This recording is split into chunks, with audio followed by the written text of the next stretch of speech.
আল্লাহর প্যারা হাবিব সাল্লাল্লাহু আলাইহি ওয়াসাল্লাম কোরআনের মধ্যে 2টি আয়াতে ইসমে আজম আছে বলেছেন।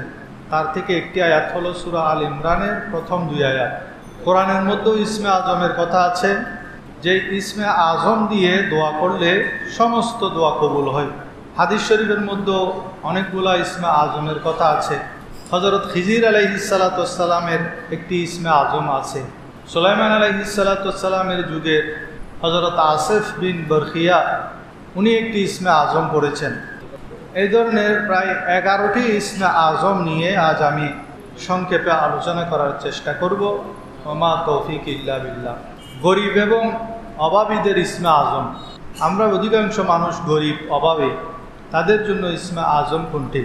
হযরত খাজা আব্দুল মালেক নামক নকশবন্দি সিলসিলার একজন বুজুর্গ, তিনি নিজের ঘটনা উল্লেখ করে বলেন, উনি একদিন মসজিদে বসা ছিলেন। বলছেন, আমি মসজিদে বসে আল্লাহর কসম করে বলছি যে আমি খুব অভাবী ছিলাম, দারিদ্রতা আমাকে ঘিরে ধরেছে, অনেক পেরেশান অবস্থায় ছিলাম, যার কারণে আমি ঘরের মধ্যে বিবি বাল বাচ্চাকে মুখ দেখাতে পারতাম না। আমি ইবাদতের মধ্যে মগ্ন থাকতাম, তেমন কাজকর্ম ছিল না। তো একদিন আমি আমার শাইখকে আমার এই দারিদ্রতা ও অভাবের কথা জানালাম। তখন আমার শাইখ আমাকে বললেন, এটা কোনো বিষয় না। তিনি আমাকে একটি গমের বস্তা দিলেন এবং বললেন, তুমি এই গমের বস্তাটি নিয়ে যাও, এটা একটি ড্রামের মধ্যে রাখবে। আর তিনি একটি কোরআনের আয়াত লিখে দিলেন, হাসবুনাল্লাহু ওয়া নি'মাল ওয়াকিল, নি'মাল মাওলা ওয়া নি'মান নাসির। হযরত খাজা আব্দুল মালিক বলেন, তিনি আমাকে এই আয়াতটি লিখে দিলেন এবং বললেন, তুমি ড্রামের ভিতর এই আয়াতটি রাখবে আর তুমি সেখান থেকে শুধু গম নিয়ে নিয়ে খরচ করবে। তুমি নিজেও খাবে, মেহমান আসলে তাদেরকে খাওয়াবে, গরিব মিসকিন আসলে তাদেরকে দান করবে। আল্লাহ তাআলা তোমাকে বরকত দান করবেন। হযরত খাজা আব্দুল মালিক বলেন, আমি মসজিদে বসে আল্লাহর কসম করে বলছি, আজ থেকে 40 বছর আগে আমার শায়েখ আমাকে যে গমের বস্তা দিয়েছে, সেটা আমি যে ড্রামের মধ্যে রেখেছি, সেখান থেকে এখনও পর্যন্ত আমি খাচ্ছি এবং পরিজনের জন্য খরচ করতেছি। গরিবদেরকে আমি বিলি করি। এমনকি আমার এই মসজিদের মধ্যে প্রতি বছর 2টি মাহফিল হয়। ওই মাহফিলের মধ্যে যত মেহমান আসে সবাইকে আমি সেখান থেকে খাবার দিয়ে, সবাই বলেন সুবহানাল্লাহ। উনি বলছেন, এটা আমার জন্য ইসমে আজমের মতো কাজ করেছে। সেটা কি? হাসবুনাল্লাহু ওয়া নি'মাল ওয়াকিল, নি'মাল মাওলা ওয়া নি'মান নাসির। আমরা যদিও সেখানে ওই বুজুর্গের লেখার হাতের তাসির থাকে, আমরাও কি করব, যারা অভাবী, আমরা বেশি বেশি এই আয়াতটি তেলাওয়াত করব, হাসবুনাল্লাহু ওয়া নি'মাল ওয়াকিল, নি'মাল মাওলা ওয়া নি'মান নাসির। তাহলে আল্লাহ তাআলা আমাদের অভাব অনটন দূরীভূত করে দিবেন। প্রতিদিন সকালে এবং সন্ধ্যায় আয়াতুল কুরসি পড়ে সন্তানদেরকে ফুঁক দিবেন। আয়াতুল কুরসির মধ্যেও ইসমে আজম আছে। এটা আল্লাহর অনেক বড় একটা নিয়ামত। কারণ আল্লাহর নবী বলেন, আল্লাযী ইযা দুইয়া বিহি ইস্তাজাব। সে ইসমে আজম দ্বারা যে দোয়া করা হয়, সেই দোয়া আল্লাহ তাআলা কবুল করেন। আয়াতুল কুরসির মধ্যে, এটা আয়াত হলো একটি, কিন্তু এর মধ্যে হাকিকতান এবং ইশারাতান 18 বার আল্লাহর নাম আছে, একবার দুইবার না। পবিত্র কোরআনের মধ্যে আর কোনো আয়াতের মধ্যে এত বেশি পরিমাণে আল্লাহর নাম নেই, কিন্তু আয়াতুল কুরসির মধ্যে আপনি প্রথমে থেকে শুরু করে শেষ পর্যন্ত 18 বার আল্লাহ রব্বুল আলামিনের নাম আছে, বিভিন্নভাবে হাকিকতান এবং ইশারাতান। সেজন্য প্রত্যেক নামাজের পরে একবার আয়াতুল কুরসি পড়বেন, আর সকালে এবং সন্ধ্যায় 10 বার করে পড়বেন। সকালে পড়বেন 10 বার, সন্ধ্যাবেলায় পড়বেন 10 বার। তাহলে আল্লাহ রব্বুল আলামিন আপনার সকল দুঃখ, বিপদ, মুসিবত, পেরেশানি দূরীভূত করে দিবেন। আর যাদের প্রয়োজন বেশি, বিপদ বেশি, মুসিবত বেশি হয়, তারা সকালে 25 বার, সন্ধ্যায় 25 বার আয়াতুল কুরসি তেলাওয়াত করবেন। আর যদি মনে করেন কেউ আপনার ক্ষতি করছে, অনেকে আছেন শত্রুতামি করে, ক্ষতি করে, জাদুটোনা করে, বান মারে, এই ধরনের সন্দেহ যদি হয়, তখন আপনি সকালে 101 বার, সন্ধ্যাবেলায় 101 বার করবেন। তাহলে যে আপনার জন্য ক্ষতি করার চেষ্টা করবে সে নিজেই ক্ষতিগ্রস্ত হবে। যারা বেশি ক্ষতির মধ্যে আছেন তারা সকালে 101 বার আয়াতুল কুরসি পড়বেন, সন্ধ্যাবেলায় 101 বার আয়াতুল কুরসি পড়বেন। সমস্ত বুজুর্গানে দিন এ ব্যাপারে একমত। বিশেষ করে হযরত ইমাম জজরি রহমতুল্লাহ আলাইহ উনি বলেন আয়াতুল কুরসি হলো ইসমে আজম। হযরত মুঈনুদ্দিন চিশতি রহমতুল্লাহ আলাইহ ফরমান, যে ব্যক্তি ঘর থেকে বের হওয়ার সময় শুধু একবার আয়াতুল কুরসি পড়বে 70,000 ফেরেশতা সে ঘরে ফিরে না আসা পর্যন্ত তার মাগফিরাতের দোয়া করবে, সকল বিপদ আপদ থেকে তাকে উদ্ধার করবে। সেজন্য ঘর থেকে বের হওয়ার সময় একবার শুধু আয়াতুল কুরসি পড়বেন। আপনার পিছনে, সামনে, ডানে, বামে 70,000 ফেরেশতা থাকবে যারা আপনাকে প্রটোকল দিয়ে নিয়ে যাবে।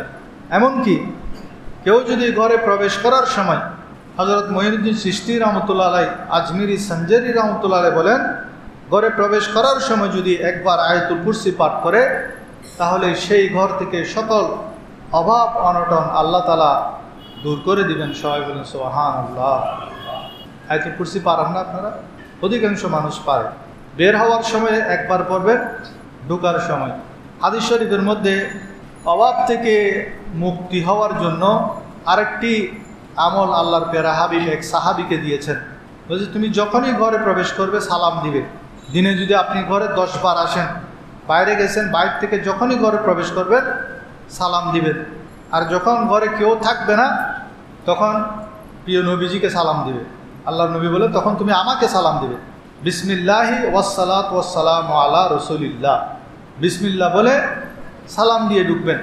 এবং ঘরের মধ্যে কেউ যখন ঢুকতে চায়, কেউ যদি বিসমিল্লাহ না বলে তাকে ঘরে ঢুকতে দিবেন না। শিখাতে হবে সন্তানদেরকে, ছেলে মেয়ে, এরা যখন ঘরে ঢুকবে যতবার ঢুকবে ততবার বলবে দাঁড়াও, বিসমিল্লাহ বলে ঢুকো। কারণ বিসমিল্লাহ ছাড়া যে ঢুকবে তার সাথেই ঘরের মধ্যে শয়তান প্রবেশ করে। এবং ঢুকেই একবার সূরা ইখলাস পড়ার জন্য ওই দরিদ্র সাহাবীকে আমার নবীজি বললেন। ওই সাহাবী বেশ কিছুদিন আমলটি করার পর যখন সে মসজিদে আসলো, আল্লাহর নবী তাকে জিজ্ঞেস করলেন, বলে ইয়া রাসূলুল্লাহ, আপনি আমাকে যে ওজিফা দিয়েছেন প্রত্যেকবার ঘরে ঢোকার সময় আমি বিসমিল্লাহ বলে সালাম দিয়েছি এবং একবার সূরা ইখলাস পড়েছি, এই আমলের বরকতে আমি নই শুধু আমার পাড়া প্রতিবেশী যারা ছিল তারাও বড় লোক হয়ে গেছে। সবাই বলেন সুবহানাল্লাহ। সহজ আমল, কিন্তু আমরা সেগুলা করি না, শুধু দারিদ্রতার অভিযোগ করি, অভাবের অভিযোগ করি। আজকে থেকে ঘরে প্রবেশ করার সময় বিসমিল্লাহ বলে সালাম দিয়ে ঢুকবেন, ঢুকে একবার আয়াতুল কুরসি পড়বেন, একবার সূরা ইখলাস পড়বেন। শেখ আব্দুল ওয়াহাব শাহরানি রহমতুল্লাহ আলাইহি লিখেন, যে লোক দিনে 1000 বার আয়াতুল কুরসি পাঠ করবে, এভাবে যদি সে 40 দিন এই আমলটি করে তাহলে এই আয়াতের যে রুহানি ফয়েজ, সেই রুহানির আসর সে নিজ চোখে দেখতে পাবে। এমনকি ফেরেশতারা তার সাথে সাক্ষাৎ করবে, মুসাফাহা করবে এবং তার সকল আশা আকাঙ্ক্ষা আল্লাহ তাআলা পূরণ করে দিবেন। কয়দিন করতে হবে? 40 দিন। ডেলি 1000 বার করে যদি আপনি আমলটি করেন, আয়াতুল কুরসির যে ফয়ুজ ও বারকাত আছে, যে রুহানি ফয়েজ আছে, রুহানি আসর আছে, সেটা আপনি নিজ চোখে দেখতে পাবেন। 3 নম্বর হলো, যত বড় মুশকিল হাজতে হোক, চলতে ফিরতে 3টি আমল করবেন। এগুলা ইসমে আজমের মতো কাজ করে। 1 নম্বর হলো আসসালাতু আলা রাসূলিল্লাহ, চলতে ফিরতে আল্লাহ রসুলের উপর দুরূদ শরীফ পাঠ করা। 2 নম্বর হলো কাসরাতুল ইস্তেগফার, বেশি বেশি ইস্তেগফার পাঠ করা। 3 নম্বর হলো ইয়া জাল জালালি ওয়াল ইকরাম, এটা আল্লাহর 2টা ইসমে আজম এর মধ্যে আছে, ইয়া জাল জালালি ওয়াল ইকরাম, বেশি বেশি পড়া। তাহলে যারা বলেন যে আমার পেরেশানি দূর হচ্ছে না, আমার দোয়া কবুল হচ্ছে না, তারা হাঁটতে বসতে 3টি আমল করবেন। একটা হলো বেশি বেশি দুরূদ শরীফ পড়া, বেশি বেশি ইস্তেগফার করা এবং বেশি বেশি ইসমে আজম ইয়া জাল জালালি ওয়াল ইকরাম পাঠ করা। 4র্থ হলো আল্লাহ রাব্বুল আলামিন, অনেক বান্দা আছে তারা শুধু উপরের দিকে তাকালেই তাদের মনের আকাঙ্ক্ষা আল্লাহ পূরণ করে দেন। অনেক চমৎকার একটি ঘটনা আছে, আমি মনে হয় আগেও একবার এই ঘটনাটি বলেছিলাম। যখন সূরা আর রহমান, কোরআনের অলংকার বলা হয়েছে যে সূরাকে, যেখানে প্রায় 30-31 বার ফাবিআইয়ি আলাই রাব্বিকুমা তুকাজ্জিবান আছে, এত সুন্দর এই সূরাটি। এই সূরাটি যখন নাজিল হলো, হযরত আব্দুল্লাহ বিন মাসউদ রাদিয়াল্লাহু তাআলা আনহু, ওনাকে আমার নবীজি বললেন, হে আব্দুল্লাহ বিন মাসউদ, তুমি এই সূরাটি মুখস্থ করো। আব্দুল্লাহ বিন মাসউদ মুখস্থ করে আসলো। তখন আমার নবী বলেন, তুমি এবার সেটা আমাকে শোনাও। আব্দুল্লাহ বিন মাসউদ তখন ছোট ছিল, 9 বছরের। তো উনি মুখস্থ করে আমার নবীকে শোনালেন। এত সুন্দর কণ্ঠ ছিল আব্দুল্লাহ বিন মাসউদের। এবার আব্দুল্লাহ বিন মাসউদ বলে, ইয়া রাসূলুল্লাহ, আমি এই সূরাটি আবু জেহেলকে শোনাতে চাই। এটা বলেই সে দৌড় দিল। দৌড়ে গিয়ে আবু জেহেলের সামনে গিয়ে এই সূরা আর রহমান পড়া আরম্ভ করলো। আবু জেহেল তো কাট্টা কাফের, কোরআনের আয়াত শুনলে তার মাথার মেজাজ গরম হয়ে যেত। সে যখন আব্দুল্লাহ বিন মাসউদ সূরা আর রহমান সুন্দর করে তেলাওয়াত আরম্ভ করলো, কিছু দূর তেলাওয়াত করার পর আবু জেহেল আব্দুল্লাহ বিন মাসউদের কানের মধ্যে একটা থাপ্পড় মারল। নাউযুবিল্লাহ। ওনার কান ফেটে গেল, কান ফেটে রক্ত পড়তে লাগলো। আব্দুল্লাহ বিন মাসউদ যখন আবার আমার নবীর সামনে ফিরত আসলেন, সেখানে হযরত জিবরাইল আলাইহিস সালাতু ওয়াস সালাম ছিলেন। জিবরাইল আলাইহিস সালাতু ওয়াস সালাম তখন হাসছেন। জিবরাইল আলাইহিস সালামকে হাসতে দেখে আমার নবী প্রশ্ন করেন, হে জিবরাইল, আমার আব্দুল্লাহ বিন মাসউদকে আবু জেহেল থাপ্পড় মেরেছে, তুমি হাসতেছো কেন? তখন জিবরাইল আলাইহিস সালাম বলেন, ইয়া রাসূলুল্লাহ, আমি এর কারণ আপনাকে পরে বলবো। কারণ আব্দুল্লাহ বিন মাসউদকে যখন আবু জেহেল থাপ্পড় মেরেছে, তখন আব্দুল্লাহ বিন মাসউদ শুধু আকাশের দিকে একবার তাকিয়েছেন। সে মনে মনে বলেছে, হে আল্লাহ, একদিন আমারও শক্তি হবে, তুমি আমাকে এমন শক্তি দাও যেন এই আবু জেহেলের উপর আমি এর প্রতিশোধ নিতে পারি। শুধু মনে মনে এটা ধারণা করেছেন, আল্লাহ কবুল করে ফেলেছেন। এরপর বদরের যুদ্ধ। তখন আব্দুল্লাহ বিন মাসউদ একদম জওয়ান যুবক, 20-22 বছরের যুবক। মুআজ এবং মুআব্বাস ছোট ছোট দুইটা ছেলে আবু জেহেলের যেই ঘোড়া ছিল সেটাকে আহত করে, আবু জেহেলকে মোটামুটি আহত করে মাটিতে ফেলে দিল। তাকে পরিপূর্ণভাবে খতম করতে পারে নাই। তখন আব্দুল্লাহ বিন মাসউদ রাদিয়াল্লাহু তাআলা আনহু তিনি সেখানে গিয়ে পৌঁছলেন। পৌঁছে আব্দুল্লাহ বিন মাসউদ তার সিনার উপর চেপে বসলেন। যখনই তার শরীর থেকে গর্দান দুভাগ করবে, তখন আবু জেহেল বলছেন, হে গোলামের বাচ্চা গোলাম, তুমি না এসেছো আমাকে হত্যা করার জন্য, তবে তোমার কাছে আমি একটা অনুরোধ করব, তুমি তো আমাকে এখন মেরে ফেলবে, আমার গলাটা একটু বড় করে কাটিও।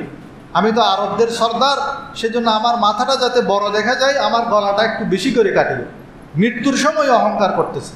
এ আব্দুল্লাহ বিন মাসউদ রাদিয়াল্লাহু তাআলা আনহু নিজের হাতে আবু জাহালকে হত্যা করেছেন এবং রশি দিয়ে মাথাটা বেঁধে, কোমরের সাথে বেঁধে আব্দুল্লাহ বিন মাসউদ রাদিয়াল্লাহু তার মাথাটা নিয়ে আমার নবীর সামনে চলে আসলো। তখন হযরত জিবরাইল আলাইহিস সালাম আসলেন। এসে বলে, ইয়া রাসূলুল্লাহ, আপনার কি মনে আছে আব্দুল্লাহ বিন মাসউদ যখন যেই 9 বছর বয়স্ক ছিল, তখন এই আবু জেহেল আব্দুল্লাহ বিন মাসউদকে থাপ্পড় মেরে কানের পর্দা ফেটে দিয়েছিল। সেদিন সে আকাশের দিকে তাকিয়ে মনে মনে যে দোয়া করেছিল, সেই দোয়া আল্লাহ কবুল করেছেন। এবং সেই আব্দুল্লাহ বিন মাসউদের হাতেই আবু জেহেল বদরের যুদ্ধের মধ্যে নিহত হয়েছে। সুবহানাল্লাহ। তো আল্লাহর দরবারের মধ্যে অনেক সময় মজলুম যারা, তারা শুধু একবার আকাশের দিকে তাকিয়ে মনে মনে বললেও দোয়া কবুল হয়ে যায়। দোয়া কবুল হওয়ার অনেক সময় আছে, যেমন জুমার দিন আসরের পরে দোয়া কবুল হয়, শেষ রাতে দোয়া কবুল হয়, ফরজ নামাজের পরে দোয়া কবুল হয়। এই যে গুড়ি গুড়ি বৃষ্টি পড়ছে, মুষলধারে বৃষ্টি হয়, সেই সময় দোয়া করলে দোয়া কবুল হয়। এই ধরনের অনেক জায়গা, স্থান আছে, সময় আছে, যে সময়গুলোতে দোয়া কবুল হয়। আমাদেরকে বেছে বেছে সেই সময়গুলোতে দোয়া করতে হবে, তাহলে অবশ্যই আল্লাহ আমাদের কথা শুনবেন, আমাদের দোয়া কবুল করবেন। আল্লাহ রাব্বুল আলামিন ঘোষণা করেন, উদউনি আস্তাজিব লাকুম, তোমরা আমার কাছে দোয়া করো, আমি তোমাদের ডাকে সাড়া দিব। তবে দোয়ার আগে যদি আমরা ইসমে আজমগুলো জানি, তাহলে আমাদের দোয়া নিশ্চিত কবুল হবে। হাদিস শরীফের মধ্যে 4টি ইসমে আজমের দোয়া আছে। নাম্বার 1, ওয়া ইলাহুকুম ইলাহু ওয়াহিদ লা ইলাহা ইল্লা হুয়ার রহমানুর রহিম। এটাকে আমার নবীজি ইসমে আজম বলেছেন। দ্বিতীয় হলো আলিফ লাম মিম আল্লাহু লা ইলাহা ইল্লা হুয়াল হাইয়ুল কাইয়্যুম। এটা সূরা আল ইমরানের প্রথম 2 আয়াত। এটাকে আমার নবীজি ইসমে আজম বলেছেন। 3 নম্বর হলো আল্লাহুম্মা ইন্নী আসআলুকা বিআন্নী আশহাদু আন্নাকা আনতাল্লাহু লা ইলাহা ইল্লা আনতাল আহাদুস সামাদুল্লাযী লাম ইয়ালিদ ওয়া লাম ইউলাদ ওয়া লাম ইয়াকুল লাহু কুফুয়ান আহাদ। এটা একটা ইসমে আজম। চতুর্থ হলো আল্লাহুম্মা লা ইলাহা ইল্লা আনতাল মান্নান বাদিউস সামাওয়াতি ওয়াল আরদি যাল জালালি ওয়াল ইকরাম। তো এই চারটি কলমার যে কোনো একটা কলমা যদি পড়ে আপনি দোয়া করেন, আল্লাহ রসুল সাল্লাল্লাহু আলাইহি ওয়াসাল্লাম গ্যারান্টি দিয়ে বলেন, ইজা দুইয়া ফাআজাব ওয়া ইজা সুইলা ফাআতা। যেই দোয়াই করবেন আল্লাহ তাআলা সেই দোয়ার জবাব দিবে, কবুল করবেন। এবং এই ইসমে আজমের পরে যা কিছু আল্লাহর কাছে চাইবেন আল্লাহ তাই দিবেন, কোনো শর্ত নাই, যেটাই চাইবেন আল্লাহ সেটা দিবেন। এই হাদিসটি সুনানে তিরমিজির 3544 এবং সুনানে আবু দাউদের 1496 নম্বর হাদিসের মধ্যে আপনারা এই ইসমে আজমের 4টি দোয়া পাবেন। আবার অনেক সময় আমরা বলি দোয়া কবুল হয় না, আজানের সময় যদি দোয়া করেন তখনও কবুল হয়। আজান দেওয়ার সময় সমস্ত কাজ কাম ছেড়ে দিবেন, নিশ্চুপ বসে থাকবেন, আজান শুনবেন, আজানের জবাব দিবেন। আজানের পর আজানের যে দোয়া আছে সেটা পড়বেন, এরপর নিজের মনের খায়েশ অনুযায়ী যা যা ফরিয়াদ আছে আল্লাহর কাছে করবেন, কারণ আজানের পরে যে দোয়া করা হয় সেটা কবুল হয়। আমরা তো শুধু ওই নির্ধারিত দোয়া যেটা আল্লাহুম্মা রাব্বা হাযিহি দাওয়াতিত তাম্মা ওয়াস সালাতিল কাইমা আতি মুহাম্মাদানিল ওয়াসিলাতা ওয়াল ফাদিলাহ ওয়াদ দারাজাতার রাফিআহ ওয়া বা'আসহু মাকামান মাহমুদানিল্লাযী ওয়া'আদতাহ ওয়ারযুকনা শাফাআতাহু ইয়াওমাল কিয়ামাহ ইন্নাকা লা তুখলিফুল মিআদ।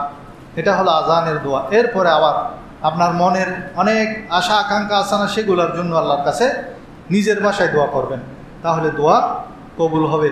হাদিস শরীফের মধ্যে আছে, এক সাহাবীকে আমার নবীজি ইন্তেকালের পর বলেছেন এই লোকটি জান্নাতি। তখন আরেক সাহাবী তার স্ত্রীর কাছে গিয়ে জিজ্ঞেস করলেন, আজকে আপনার স্বামীরকে দাফন করার পর আমার নবীজি জান্নাতি বলে সার্টিফিকেট দিয়েছেন, আপনার স্বামী কী আমল করত? তখন স্ত্রী বলেন, আমার স্বামীর একটি খুব সুন্দর আমল ছিল, যখনই আজান হতো তিনি যতই কাজের মধ্যে থাকুক সমস্ত কাজ বন্ধ করে দিতেন, কাজ বন্ধ করে তিনি মনোযোগ দিয়ে আজান শুনতেন, আজানের জবাব দিতেন। এই আমলের কারণেই আল্লাহর প্যারা হাবিব সাল্লাল্লাহু আলাইহি ওয়াসাল্লাম তাকে জান্নাতের সার্টিফিকেট দিয়েছেন। এখন আজান হলে তখন আজানের আওয়াজ যখন বেড়ে যায় তখন আমাদের কণ্ঠস্বর আরও বড় হয়ে যায়, টিভি সাউন্ড আরও বড় করে দিই, খবর শুনতেছি না যে সাউন্ড, সিনেমার ডায়লগ শুনতেছি না সাউন্ড আরও বড় করে দিই। কিন্তু সাহাবীদের আমল ছিল যখনই আজান হতো যত কাজই হতো তারা সমস্ত কাজ বন্ধ করে দিতেন। সওয়াবের নিয়তে কেউ যদি আজান দেয়, মাঝে মাঝে ধরেন আমাদের মুয়াজ্জিন সাহেব থাকে না, আপনারা বলবেন হুজুর অনন্য তাইলে সমস্যা নেই আমি আজান দিও, সওয়াবের নিয়তে হুজুরকে বলে হলো রিকোয়েস্ট করে হলো মাঝে মাঝে যাদের উচ্চারণ শুদ্ধ আছে সহি আছে সুন্দর করে আজান দিতে পারেন, শিখবেন সুন্দর করে আজান দেওয়া। অনেকে আজান দেওয়ার সময় ভুল করে ফেলে।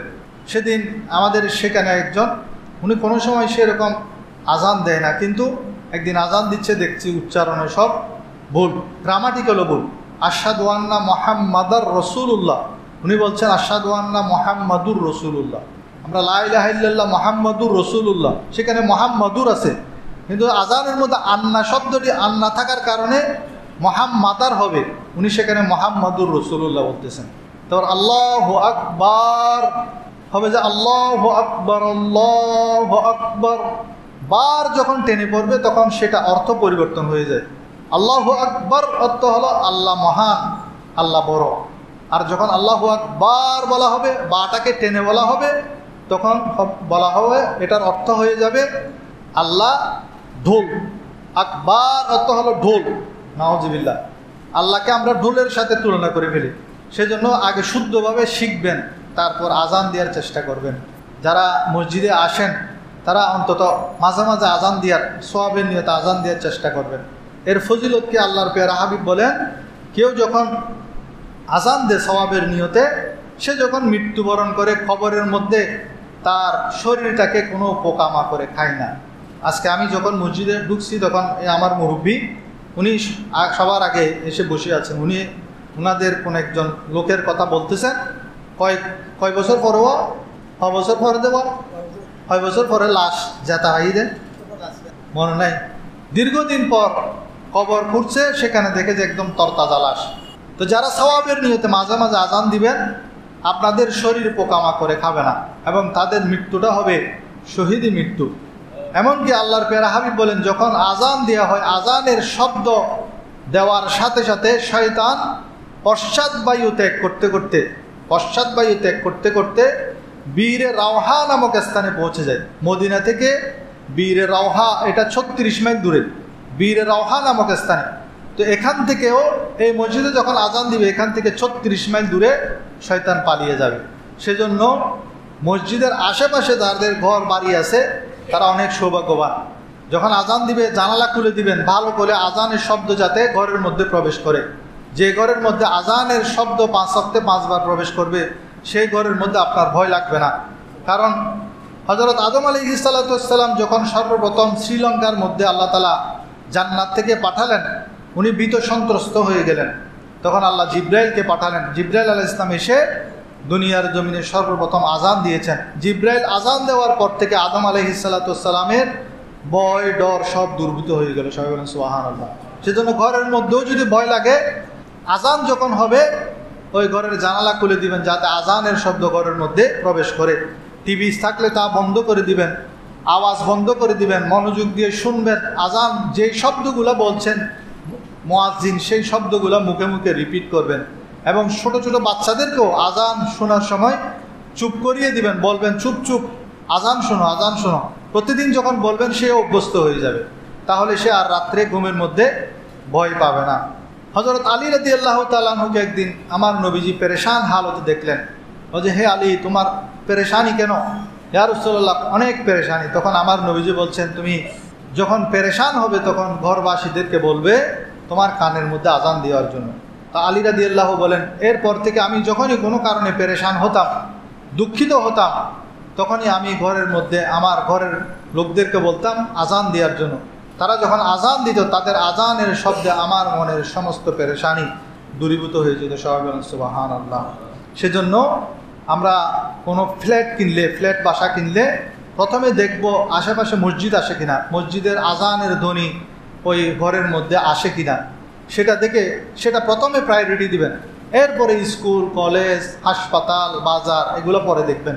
যদি আপনি এই নিয়তে ইন্নামাল আমালু বিন্নিয়াত, এই নিয়তে আপনার ফ্ল্যাট বাসাটা কিনেছেন, বা এদিকে আমার জানালাটা করতেছি ঘরের, যাতে এদিক দিয়ে জানালা দিয়ে আজানের শব্দ আসে, এই নিয়তের কারণে যতদিন এই ঘরটা থাকবে, যতদিন আজানের শব্দ আসবে, ততদিন পর্যন্ত আপনার জন্য এটা সদকায়ে জারিয়ার মতো আপনার কাছে সওয়াব পৌঁছতে থাকবে। আপনি যদি মৃত্যুবরণও করেন, ওই ঘরের মধ্যে আপনি যে একটা জানালা লাগাইছেন, আপনার নিয়ত ছিল এই জানালাটা আমি তৈরি করতেছি যাতে আজানের শব্দ আসে, যতদিন পর্যন্ত এই ঘরটি থাকবে ততদিন পর্যন্ত আজান হলে ওই সওয়াবটা আপনার কবরের মধ্যেও পৌঁছবে।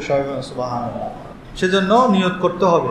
ভালো কাজের নিয়ত করলে বাতাসটা এমনিই আসবে, আলো এমনিই আসবে। এখন আপনি যদি নিয়ত করেন আমি এই জানালাটা করতেছি আলো বাতাস আসার জন্য, সেটা না করে আজানের নিয়ত করবেন, আজানের শব্দ আসার জন্য, কোরআন তেলাওয়াতের শব্দ আসার জন্য, মসজিদের ইমাম সাহেব যে খুতবা দেয় সেটার শব্দ আসার জন্য, এই নিয়তে যখন দিবেন তখন আপনার জন্য সেটা সদকায়ে জারিয়া হয়ে যাবে। আল্লাহর প্যারা হাবিব 2টি ইসমে আজমের কথা কোরআন থেকে বলেছেন। তিরমিজি শরীফের 593 নম্বর হাদিস।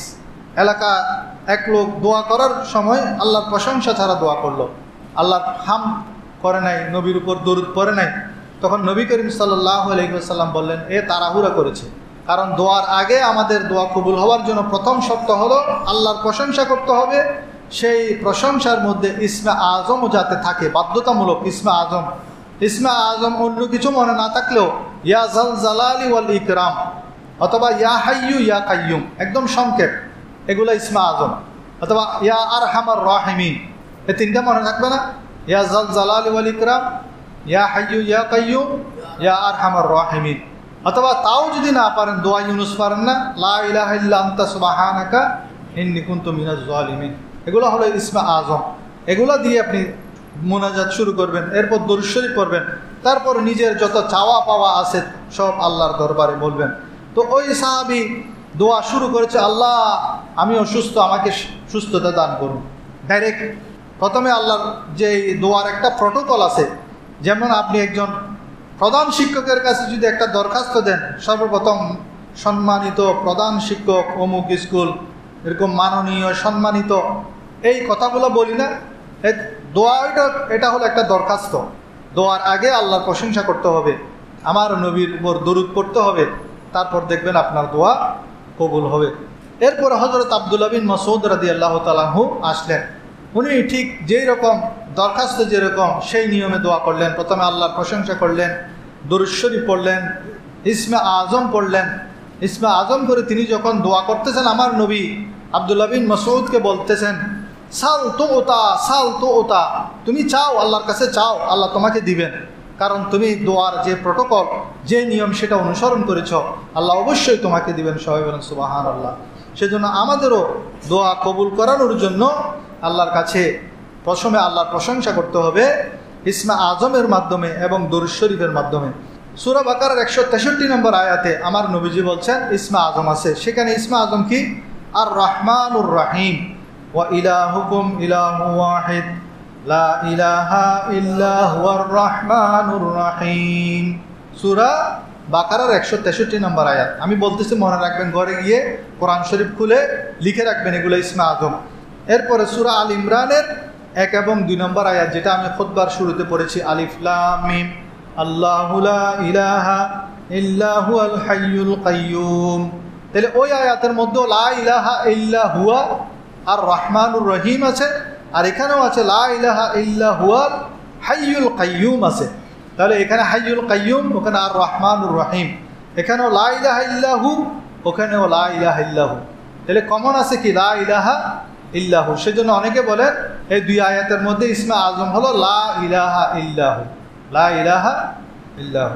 হযরত আসিফ বিন বরখিয়া, এই নামটা শুনেছেন, সুলাইমান আলাইহিস সালাতু ওয়াস সালামের প্রধান উজির ছিলেন। ওনার কাছে ইসমে আজমের জ্ঞান ছিল। তো রানী বিলকিসের কাছে সুলাইমান আলাইহিস সালাতু ওয়াস সালাম চিঠি লিখেছেন যে ইসলামের ছায়াতলে আসার জন্য। তারা আগে সূর্য পূজা করত।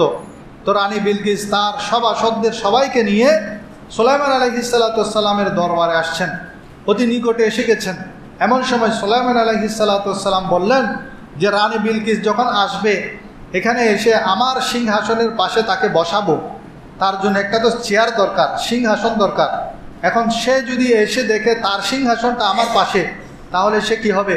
সারপ্রাইজড হবে। তাকে সারপ্রাইজ দেওয়ার জন্য তার সিংহাসনটা শত শত মাইল দূর থেকে কে নিয়ে আসতে পারবে? তখন একজন জিন বলে যে হুজুর, আমি নিয়ে আসতে পারবো। ওই জিনের নাম হলো ইফরিত। জিনের মধ্যে সবচেয়ে শক্তিশালী জিন ইফরিত। ইফরিত বলে আমি নিয়ে আসতে পারবো। কতক্ষণ লাগবে? বলে যে সে আসার আগে, এই মজলিস শেষ হওয়ার আগেই আমি নিয়ে আসতে পারবো। সুলাইমান আলাইহিস সালাম বলে না, এত দেরি হবে না, আরও তাড়াতাড়ি কে আনতে পারবে? তখন সুলাইমান আলাইহিস সালাতু ওয়াস সালামের উজির, প্রধান উজির হযরত আসিফ বিন বরখিয়া রহমতুল্লাহ আলাই, উনি বলেন যে হুজুর, আমি নিয়ে আসতে পারবো। বলে যে কতক্ষণ লাগবে? বলে যে চোখের পাতা ফেলার আগে নিয়ে আসতে পারবো। সেটা বলতে দেরি নেই, সিংহাসন সুলাইমান আলাইহিস সালামের পাশে হাজির। কোন দিক দিয়ে এনেছেন? মাটির নিচ দিয়ে। যে এখন দেখেন ওই ট্রেন কতগুলো চলে না, মাটির নিচ দিয়ে, এগুলো খুব দ্রুত যান। উনি মাটির নিচ দিয়ে নিয়ে এসেছেন, কোনো মাটি লাগে নাই আবার সিংহাসনের মধ্যে। চোখের পলক ফেলতে কতক্ষণ লাগে? 1 সেকেন্ডও লাগে না। 1 সেকেন্ডের আগেই তিনি শত শত মাইল দূর থেকে হযরত আসিফ বিন বরখিয়া, সুলাইমান আলাইহিস সালামের প্রধান উজির, রানী বিলকিসের সিংহাসনটি নিয়ে আসলেন। তো বলা হচ্ছে মুফাসসিরিন ইকরাম, মুফাসসিরদের মধ্যে হযরত মুজাহিদ রহমতুল্লাহ আলাইহি বলেন তিনি ইসমে আজম পড়েছেন ইয়া জাল জালালি ওয়াল ইকরাম। এটা পড়ার সাথে সাথে সিংহাসন চলে এসেছে। ওনাদের মুখের মধ্যে, জবানের মধ্যে তাসির ছিল। ওনারা সবসময় আল্লাহর জিকির করতো, হালাল খেত, হারাম থেকে বেঁচে থাকতো, গুনাহ থেকে বেঁচে থাকতো। এখন আমরা তো গুনার মধ্যে ডুবে থাকি, সেজন্য আমাদের তাসির হয় না। এগুলো ইসমে আজম ঠিক আছে, কিন্তু তাসির হয় না। হযরত কলবি রহমতুল্লাহ আলাইহি বলেন তিনি ইসমে আজম যেটা পড়েছে সেটা হলো ইয়া হাইয়ু ইয়া কাইয়ুম। ইমাম জুহরি রহমতুল্লাহ আলাইহি বলেন উনি যে ইসমে আজমটি পড়েছেন সেটা হলো ইয়া ইলাহানা ওয়া ইয়া ইলাহা কুল্লি শাইইন ইলাহান ওয়াহিদান লা ইলাহা ইল্লা আনতা ইতিনি বিআরশিহা। উনি এই ইসমে আজমটি পড়েছেন। এটা পড়ার সাথে সাথে ওই শত শত মাইল দূর থেকে সিংহাসনটি চলে আসলো। আর আমরা নামাজের পরে যে দোয়া করি, আল্লাহুম্মা আনতাস সালাম ওয়া মিনকাস সালাম তাবারাকতা ইয়া জাল জালালি ওয়াল ইকরাম, এটা কিন্তু আমার নবীজির শিখানো দোয়া। প্রত্যেক নামাজের পরে আমরা এই দোয়াটা করি, আল্লাহুম্মা আনতাস সালাম ওয়া মিনকাস সালাম তাবারাকতা ইয়া জাল জালালি ওয়াল ইকরাম, সেখানেও কিন্তু ইসমে আজম আছে, ইয়া জাল জালালি ওয়াল ইকরাম। আল্লাহুম্মা সাল্লি আলা সাইয়্যিদিনা মাওলানা মুহাম্মদ ওয়া আলা আলি সাইয়্যিদিনা মাওলানা মুহাম্মদ। তাহলে এতক্ষণ পর্যন্ত আমরা যে ইসমে আজমগুলো পড়লাম, বললাম, সেগুলা মোট 11টি ইসমে আজম। আমি আপনাদেরকে এক নজরে সবগুলো আবার বলে দিচ্ছি। যারা নোট করতে পারেন নোট করে নেবেন, না হয় আমি এর সাউন্ডগুলো আমার ফেসবুকে দিই, সেখান থেকে আপনারা নোট করে নিতে পারবেন। হযরত বায়েজিদ বুস্তামি রহমতুল্লাহ আলাইহি এবং ইবনে হাসান রাজি রহমতুল্লাহ একটা ঘটনা আছে। বায়েজিদ তখনকার বুজুর্গরা বিভিন্ন বুজুর্গদের কাছে যেত ইসমে আজমের জন্য। তো বায়েজিদ বুস্তামির কাছে হযরত ইবনে হাসান রাজি রহমতুল্লাহ আলাইহি আসলেন, বলে যে হুজুর আপনার কাছে ইসমে আজম আছে, সেই ইসমে আজমটা একটু আমাকে শিখিয়ে দিন। বলে যে তুমি 1 বছর আমার খেদমত করতে হবে। তো ইবনে হাসান রাজি 1 বছর খেদমত করেছেন। 1 বছর যখন হয়েছে, ইবনে হাসান রাজি বলেন যে হুজুর এবার দিন। বলে যে একটা পরীক্ষা দিতে হবে। কি পরীক্ষা? উনি একটা বক্স দিলেন, বলে যে এই বক্সটা আমার একটা বন্ধু আছে অমুক জায়গায়, সেখানে পৌঁছে দিবে, তবে সাবধান তুমি বক্সটা খুলবে না। তাকে সতর্কতা অবলম্বন করার জন্য বললেন, এবং কাউকে বলবে না এটা যে আমি দিয়েছি। সে কিছু দূর যাওয়ার পরে চিন্তা করতে লাগলো, এত দূর থেকে এই বক্স দিচ্ছে, এটা কি হতে পারে। উনি এক জায়গায় বসে সুন্দর করে বক্সটা খুলে দেখেন, সেটার ভিতরে একটা চিকা চিনেন? সিএ ওই রাস্তার টাকাটা গাঁটা দেয় সিএ চিকা, এটা বক্স থেকে লাফ দিয়ে পালিয়ে চলে গেল। সে ফিরে আসছে, আসার পর ইবনে হাসান রাজি বায়েজিদ বুস্তামিকে বলে, হুজুর আপনি এত দূর থেকে এই সামান্য একটা চিয়া আমার দিয়ে পাঠাচ্ছেন, এই কাজটা আপনি কেন করলেন? বলে যে আমি তো তোমাকে পরীক্ষা করছি, তুমি একটা সামান্য জিনিসের গোপনীয়তা রক্ষা করতে পারো নাই। ইসমে আজম এটা তো অনেক বড় আমানত, সেটার গোপনীয়তা তুমি কিভাবে রক্ষা করবে? আমি তোমাকে পরীক্ষা করেছি মাত্র। সেজন্য ইসমে আজম যদিও থাকে, কিন্তু সেটার জন্য আমাদের আমানতদারি দরকার আছে। আমানতদারি যদি থাকে, আমরা যদি খেয়ানত না করি, গুনাহ থেকে বেঁচে থাকি, তাহলে আমরা এই ইসমে আজমের ফায়দা হাসিল করতে পারবো। হযরত খিজির আলাইহিস সালাতু ওয়াস সালাম একটি দোয়া পড়তেন, দুরূদ শরীফ, সেটা ছিল হযরত খিজির আলাইহিস সালামের ইসমে আজম। সেটা কোনটা? সাল্লাল্লাহু আলা হাবিবিহি মুহাম্মাদিন ওয়া আলিহি ওয়া আসহাবিহি ওয়া বারিক ওয়া সাল্লিম। ইনি এই দরুদ শরীফটি বেশি বেশি পড়তেন, এটাই ছিল ওনার ইসমে আজম। এবার এক নজরে আমি 11টি ইসমে আজম আপনাদেরকে আবার বলে দিচ্ছি। 1 নম্বর হলো হাসবুনাল্লাহু ওয়া নি'মাল ওয়াকিল, 2 নম্বর হলো আয়াতুল কুরসি, 3 নম্বর ইয়া জাল জালালি ওয়াল ইকরাম, 4 নম্বর লা হাওলা ওয়ালা কুওয়াতা ইল্লা বিল্লাহ, 5 নম্বর হলো কোরআনের 2টি আয়াত, একটি হলো সূরা বাকারার 163 নম্বর আয়াত, একটি সূরা আল ইমরানের 1 এবং 2 নম্বর আয়াত। 6 নম্বর আসিফ বিন বরখিয়া সুলাইমান আলাইহিস ইসলামের উজির যে ইসমে আজমটি পড়েছেন, সেটা হলো ইয়া জাল জালালি ওয়াল ইকরাম। আরেকজন বলেছেন ইয়া হাইয়ু ইয়া কাইয়ুম, আরেকজন মুফাসসির বলেছেন ইয়া ইলাহানা ওয়া ইয়া ইলাহা কুল্লি শাইইন ইলাহান ওয়াহিদান লা ইলাহা ইল্লা আনতা। হযরত সাঈদ ইবনুল মুসাইয়িব রাহমাতুল্লাহ আলাইহি ওনার পক্ষ থেকে একটি ইসমে আজম হাদিস শরীফের মধ্যে আছে, আল্লাহুম্মা ইন্নাকা মালিকুন মুক্তাদির মা তাশাউ মিন আমরিন ইয়া ওয়া মা ইয়াকুন। তারপর দোয়া ইউনুস, এটাও ইসমে আজম বলে অনেকে মত প্রকাশ করেছেন। এবং অনেকে বলেন আল্লাহর 3000 গুণবাচক নাম আছে, সেখান থেকে সহিহ হাদিসের মধ্যে আছে 99টি। এই 99টি গুণবাচক নামের ভিতরে আল্লাহর ইসমে আজম আছে। সেজন্য কেউ যদি ইসমে আজম নাও পারেন, আল্লাহর গুণবাচক এই 99টি নাম আপনি 3 বার পড়বেন। 99টি নাম 3 বার পড়ার পরে যদি আপনি দোয়া করেন, আপনার দোয়া কবুল হবে। 10 নম্বর হলো আল্লাহ। আল্লাহ শব্দটি হলো আল্লাহর ইসমে আজম। ইসমে আজম হলো আল্লাহ। এবং 11 নম্বর হলো খিজির আলাইহিস সালাতু ওয়াস সালামের দুরূদ শরীফ, সাল্লাল্লাহু আলা হাবিবিহি মুহাম্মাদিন ওয়া আলিহি ওয়া আসহাবিহি ওয়া বারিক ওয়া সাল্লিম। এই দরুদটিকে অনেকে ইসমে আজম বলেছেন। এবং খুশির সংবাদ হলো, আমাদের এই মসজিদের 3য় তলার কাজের জন্য একজন 50,000 টাকা দিয়েছেন। সবাই বলেন মারহাবা। আল্লাহ রাব্বুল আলামিন অ্যাডভোকেট মোহাম্মদ নাসিরউদ্দিন চৌধুরী সাহেবের হায়াতের মধ্যে বরকত দান করুন। আল্লাহ তিনি যেই নিয়তে দিয়েছেন, ওনার সকল নিয়ত পূরণ করুন। ওনার মনের দিলের সমস্ত নেক মাকাসিদগুলো পূরণ করে দিন। সমস্ত বিপদ আপদ দূর করে দিন। উনি বর্তমানে মেহের টাওয়ারের 3য় তলায় থাকেন। এই মসজিদের জন্য 3য় তলার কাজের জন্য 50,000 টাকা দিয়েছেন, এখানে আছে। এবং আরও যারা এভাবে সামর্থ্যবান আছে, আপনারা সবাই যদি এগিয়ে আসেন, ইনশাল্লাহ আমাদের মসজিদটা পরিপূর্ণ হবে। উপরে টাইলসের কাজ বাকি আছে, ইলেকট্রিকের কাজ বাকি আছে, জানালার গ্লাসের কাজ বাকি আছে, এবং নিচে ফ্লোরের কাজ বাকি আছে, বাইরে ফিনিশিংয়ের কাজ বাকি আছে। প্রায় 5-6 লক্ষ টাকার কাজ বাকি আছে। তো কেউ 50,000, কেউ 1 লাখ, কেউ 10,000, এভাবে যদি সবাই অগ্রসর হয়, ইনশাল্লাহ আমাদের এই মসজিদটা সুন্দর, পরিপূর্ণ সুন্দর হয়ে যাবে। আল্লাহ রাব্বুল আলামিন আমাদের প্রত্যেককে তৌফিক দান করুন, আমিন। এবং দোয়া করার সময় দোয়ার যে প্রটোকল আমি বলেছি, সেই প্রটোকল অনুযায়ী দোয়া করার তৌফিক দান করুন, আমিন। আসসালামু আলাইকুম ওয়া রাহমাতুল্লাহ। যারা সুন্নত পড়েন, সুন্নত করেন।